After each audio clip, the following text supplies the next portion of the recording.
Victoria's Secret has journeyed from a small family-run business to the biggest lingerie brand in the world, dominating the entire industry, all before losing everything in disgrace in around 40 years. But now, for better or for worse, Victoria's Secret has been trying to make a comeback. It's just so far, it hasn't been going so well. Victoria's Secret was begun in 1977 by a man named Roy Raymond and his wife, Gay. But the idea for Victoria's Secret actually started about 8 years prior when Roy, tasked with buying his wife some underwear, found himself to be uncomfortable in a ladies' lingerie shop. Specifically, he as a man felt like he was unwelcome to be in that setting, and so this sparked the idea of making an underwear brand from a man's point of view. It's important to note that at this time in the early 70s, the US underwear market was led by utilitarian-style garments, made from Fruit of the Loom or Hanes, while lingerie was quite niche, more so being considered for one's honeymoon as a special occasion, and in general was more likely to be sold in stores that had a more lewd product range, which garnered it a somewhat provocative reputation. So, by taking this idea of lingerie and expanding it to both something one would want to buy on a more regular basis and to introduce that to a new customer demographic in men, he had not one, but two gaps in the market on which he would go on to introduce his brand. So with that, he sourced $40,000 from family and $40,000 borrowed from a bank and set up his first shop along with his wife Gay in the Stanford shopping center right next to Saks, Macy's and Neiman Marcus. A very interestingly novel place for a lingerie shop. The store, which was expertly merchandised for their goals, was a sensation, earning the company $500,000 in the first year alone and obviously showing an ability to be scaled. Over the next 5 years, they opened another between 2 and 4 stores across the San Francisco region and began in 1977 a mail order catalog. If I remember correctly from this book, which I audiobooked, so in fairness I might not remember it clearly, this was the heyday of the mail order catalog for women's wear. It was before the internet, and so this was simply the most convenient way to buy garments now that more women were entering the workforce and at higher levels than ever before. I expect that Victoria's Secret also saw an added benefit to this, being that it was further less embarrassing to buy from the catalogue than need to go into a physical store location for their main target audience of men.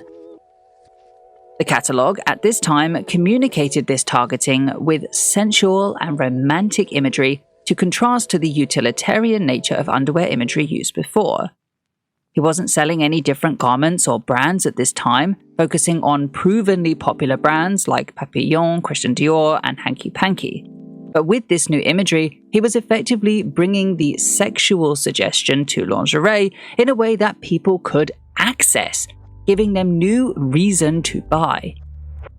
It was very successful, and by 1982, the catalogue was making 55% of the entire company's annual sales, meaning it was worth $3.85 million of their $7 million in annual sales. However, despite this financial success, Raymond wasn't exactly the best with finances.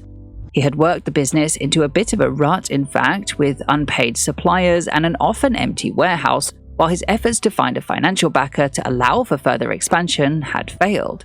The company was, at this point, all but bankrupt, and he was basically forced to return to a man who'd expressed interest in the business before, named Les Wexner, to whom he knew he could sell his company.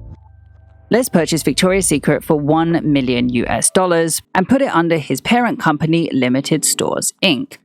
But after Roy was allowed to continue running the business after the sale, and once again ran it into financial difficulty, he was ultimately fired, which I believe after this he was paid $3 million for the rest of the shares to the company, to total the $4 million, which many sources claim was the price of the sale.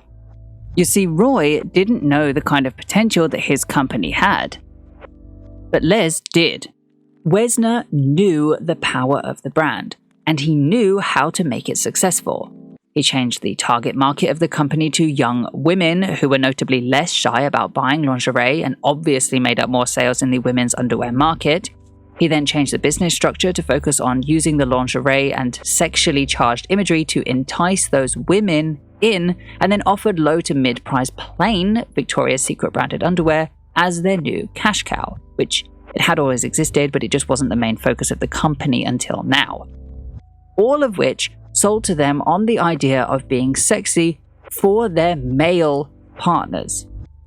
This was then communicated through their now more sexualized catalog, which continued to be a large part of their annual sales for many years, along with the new physical locations upping their presence to around 90 stores across the US by only 3 years later in 1985, quickly taking over the underwear industry. Though this extremely fast expansion did come with doubts that it had been done profitably. That was likely the plan, though, to do this without making a profit at first. Many retail businesses at this time invested heavily into malls in this same manner, with the idea of a return on investment coming as each store returned to profitability. This, of course, is not likely to become successful in today's world, but at the time was a tried expansion technique duplicated later by the likes of Abercrombie & Fitch and the Disney Store. By 1991, Victoria's Secret was the very last word in fashionable lingerie, but the quality of the product was somewhat lacking. They had simply cut too many corners in the pursuit of profits. This also came at a time when Limited Stores, the parent company, was seeing some financial trouble for themselves, which meant that the president, Howard Gross, who'd been brought on in 1985, was replaced by their first female president, Grace Nichols. This was quite an important change for the company. Grace seemingly was more hands-on with the product in a way that suited the 90s focus on manufacturing quality brought through by Jenny Irons at J.Crew. Grace really improved the product for the company, which, though saw profit margins shrink, also caused an improvement in the image of the brand as a quality underwear producer, which of course is arguably more valuable as it is important for the longevity of the company.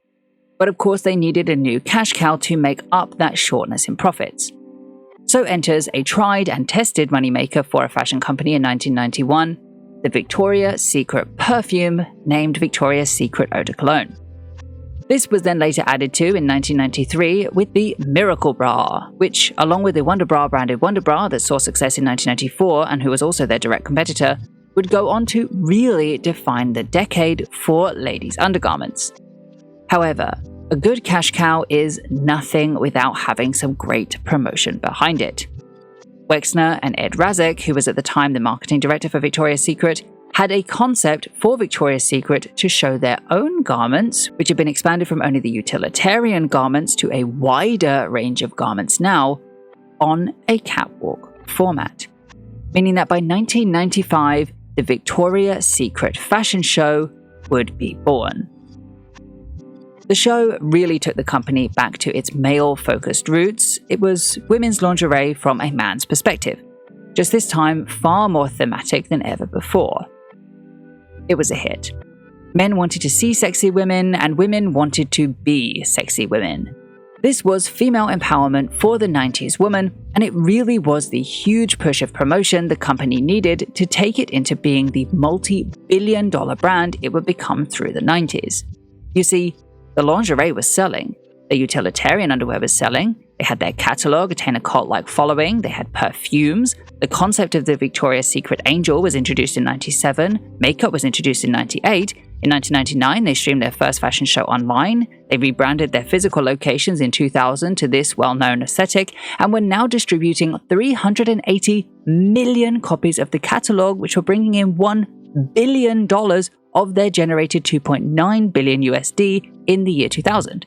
The website sales were also up to 135 million, tripling from 1999. They brought out Pink by Victoria's Secret in 2004, and by 2006, they had 1,000 stores with accumulated sales that equaled a third of all purchases in the entire of the intimate apparel sector. But of course, all of this was not without pushback. In this journal article from the year 2000, they describe how the women in their catalogs were merely a heavily sexualized object used to sell whatever the company was pushing. They draw a comparison between Playboy and Hustler magazine, as at least in those, women are given a profile on who they were and what they like and dislike, whereas the Victoria's Secret girl was a hollow vessel for sales and nothing more. Their model's value was based solely on male perception. Despite this, between 2006 and 2015, the company just continued to dominate and grow through various leadership changes and small but manageable complaints of sexualization and product quality. They'd been a household name for many years by this point, and their presence on the high street was expected. But by 2016, they'd become so big that the company had to be split into three: Victoria's Secret Lingerie, Victoria's Secret Beauty, and Pink, all of which had their own CEO appointed and were all under the same parent company, L Brands. However, around this time, Victoria's Secret had actually begun to lose some of its magic, with simply moving attitudes towards feminism and female empowerment, no longer seeing this display of perfected beauty as upholding that value of empowerment on which it saw success early on. In fact, in this time, it had come around to seeming misogynistic. Their catalogue was no longer making enough money for it to be viable for the company, so it closed in 2017, and as a result, their direct sales fell 7.2% as a whole, and their entire sales, so including their brick-and-mortar stores, fell 1%. Though that still saw the company make $2.5 billion, so though this was seen as a potential slight slope, they were still making ridiculously enormous amounts of money. At least, that was until Savage Fenty debuted at New York Fashion Week in 2018. I made a video about Savage Fenty recently, so there is significantly more information in that video, which I will link here, but for now, you should understand their differentiator. Victoria's Secret had built their catwalk shows around an idealized version of women from a man's point of view. The article I used earlier to evidence the criticisms that the women were dehumanized mannequins made purely for the male gaze from the year 2000 evidenced a problem with the company that was only now being widely realized to be problematic. It was a sexualized fantasy of a woman from a man's perspective that then used the male gaze to value their women, instead of realizing the women as individuals. It was for the spectator, not the spectated, which, quite frankly, in the wake of the Me Too movement, was now evidenced to be outdated and misogynistic. I also want to quickly say that I know this was always misogynistic, it's just that previously these kinds of complaints about misogyny and feminism were more negatively received by the public and often made the women look bad instead of the people that were actively being misogynistic.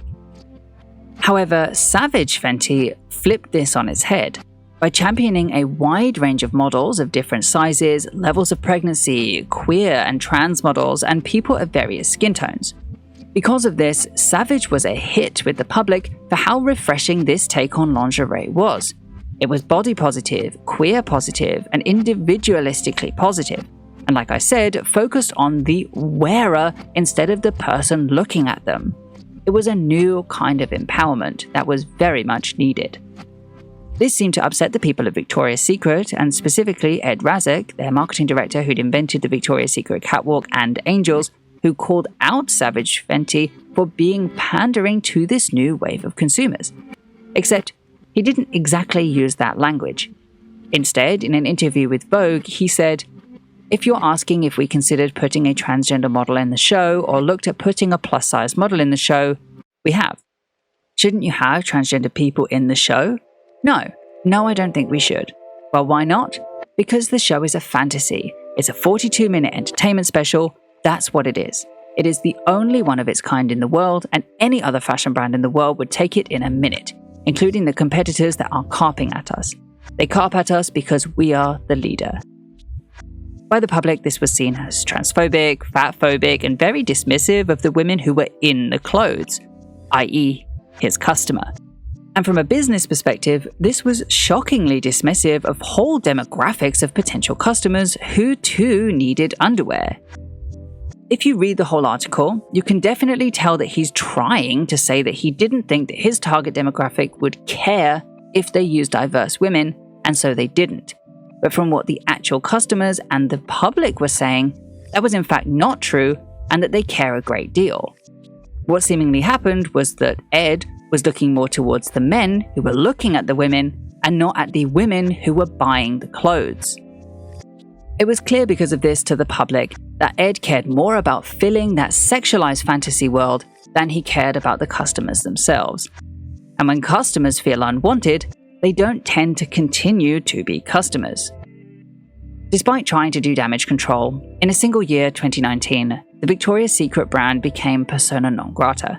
Between the end of 2018 and early 2019 alone, their stock fell by 40%. They closed at least 53 of their 1,000 stores in the US. Ed Razek left shortly after the Vogue interview in August 2019. Executive Vice President April Holt stepped down after 16 years. They announced the end of the Victoria's Secret fashion show, and by May 2020, Les Wexner also left his active role at the company. Though this was partially for a different reason. You see, in January 2020, the New York Times, capitalizing on the uptake of interest in the brand's mistakes, released an expose on the culture of misogyny at Victoria's Secret, which evidenced a long history of Ed Razek's rampant sexual misconduct and his links to Jeffrey Epstein, which was obviously enabled by Les Wexner. This was absolutely not the first time they'd reported on it, but this article was a huge expose and hit the zeitgeist with a bang. Things now were very bad for the company. This was the kind of fall that is almost impossible to recover from, especially during the pandemic when they shut a further 250 stores. They ended up having to sell a 55% stake to Sycamore Partners for $525 million in February 2020, a fraction of what they were worth just months before. But unfortunately for them, the fall of the company wasn't finished yet. You see, in June 2020, a shareholder filed a lawsuit against the company for inaction following reports of harassment, discrimination, and retaliation at Victoria's Secret, which was then expanded on after January 2021 when a complaint was filed by a shareholder for an entrenched culture of misogyny, bullying, and harassment led by Wexner, who in said complaint was alleged to be aware of what was going on with Jeffrey Epstein, which, if true, would have breached his fiduciary duty to the company, causing devaluation of the brand. This allegation was damning, and saw the company retained little to no value in the cultural zeitgeist anymore. Meaning in just 3 years, the company had gone from the top in its industry to being culturally close to worthless. The careless and arrogant words of one man had exposed a hierarchy of abuse and misogyny that their customers simply wouldn't put up with. By that summer, Wexner sold the next 43% of his shares and massively reduced his connection with the company, owning now just 2%. In 2022, Victoria's Secret became a publicly traded company, which meant the public were now privy to the full sales of the company for the first time, which, though the company did see losses throughout the whole year, did make those interested aware that they actually held net sales of $6.344 billion for the full year 2022, far more than anyone from the outside would have expected, which clearly meant that the brand, despite all of this, and still being owned 2% by Les Wexner, the man that had enabled the misogynistic hierarchy, still had commercial value. This likely is born of their planned rebrand, which debuted also in the same year, 2022. The rebrand, on paper, was well planned. They looked at the gaps in the market and realized that the two leaders at the moment are Savage, owned by Rihanna, and Skims, owned by Kim Kardashian, who I will be having a video on next fortnight, so subscribe for that. In theory, this left a gap in the luxury underwear space for truly utilitarian underwear. And so this new rebrand tries to fill that gap with, I'm assuming, well-made standard underwear garments made in a wide range of sizes. They have remade a gap for themselves between the marketing-focused brands Skims and Savage to produce product-focused garments. But it wasn't quite the hit that they had hoped for. Despite the large amounts of money that had gone into the rebrand, Even at first, several people online doubted the authenticity of the rebrand, with many still remembering the old, ostentatious Victoria's Secret branding and the hierarchy of misogyny that it was the face of.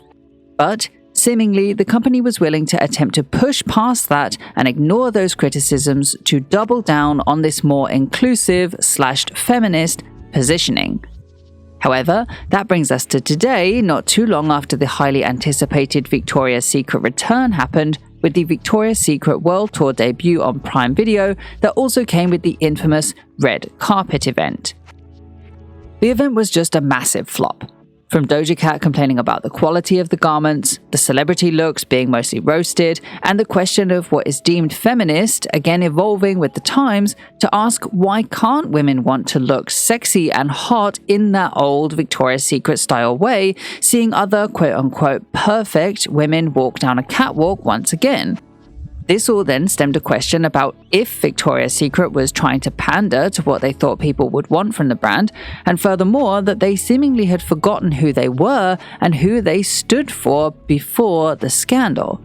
Yes, it wasn't inclusive, and yes, it was the unattainable display of beauty that was purposefully exclusive, but that was their brand identity, and by removing that, they became just another generic underwear brand, now with seemingly bad quality, if Doja Cat's complaints are to be believed.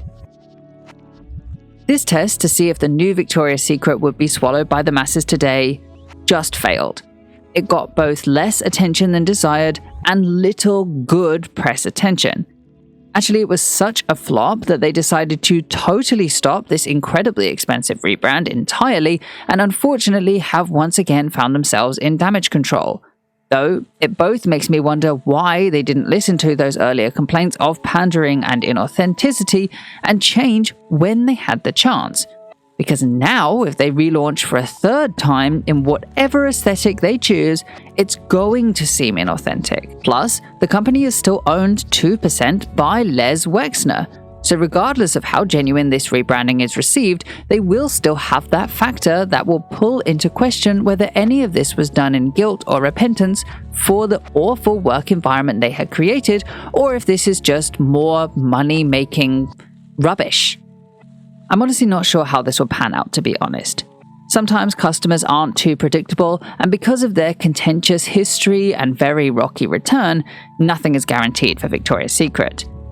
This kind of revival is literally all about public perception, and so forcing this kind of buzz around the brand will be worth every penny spent in the long run, but of course that's with the assumption that they last in the long run.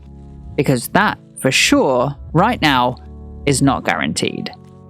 Thank you so much for watching this video. If you liked it, please subscribe and hit the notification bell for more videos like this one. Check out my second channel, Underskin, for more videos like this but about beauty brands. And thank you doubly to the patrons whose names are on the screen now for supporting me over on Patreon.